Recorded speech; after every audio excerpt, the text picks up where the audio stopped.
Hi అండి. Welcome to mini vlog. ఇదైతే మార్నింగే ఈరోజు కృష్ణయ్యని క్లీన్ చేసే పని అయితే పెట్టుకున్నానండి. ఎర్లీ మార్నింగ్ అయితే మైండ్ ఫ్రెష్‌గా ఉంటుంది. కొంచెం ఓపిక కూడా ఎక్కువగా ఉంటుంది. ఎందుకంటే కృష్ణయ్యని క్లీన్ చేయాలంటే చాలా ఓపిక కావాలి. సో, అందుకని మార్నింగే పెట్టేసుకున్నాను ఈ పనైతే. ఆల్మోస్ట్ 30 మినిట్స్ అయితే దీనికి కేటాయించాను టైం అయితే. లాస్ట్ టైం అయితే ఇత్తడి షాప్‌లో ఇచ్చిన లిక్విడ్ వాడాను కానీ అది బాగా జిడ్డుగా అయిపోయింది. తర్వాత ఆ జిడ్డు పోవడానికి చాలాసేపు కష్టపడ్డాను. ఈసారి ఇంకా పీతాంబరి ఒక్కటే వాడి శుభ్రం చేశాను. అంటే ప్రతిసారి ఒక్కొక్కసారి వాడదాము. అట్లా శుభ్రం చేస్తే ఏది ఎక్కువ రోజులు నీట్‌గా ఉంటుందో అది కంటిన్యూ చేద్దామని చెప్పి ఇలా ట్రై చేశాను. పీతాంబరి కూడా ఇట్లా మొత్తం కొత్త బ్రష్ ఒకటి తీసుకొని శుభ్రంగా అన్ని చోట్ల అప్లై చేసేసుకొని రుద్దేసుకున్నాను.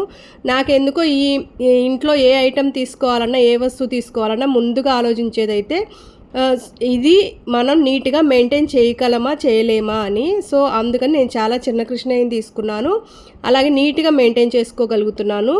చాలా తొందరగా క్లీన్ అయిపోతుందండి. శుభ్రంగా మొత్తం క్లీన్ చేసేసి చక్కగా తడి లేకుండా మొత్తం తుడిచేసి జాగ్రత్తగా మళ్ళీ ఆయన ప్లేస్‌లో ఆయన్ని పెట్టేశాను.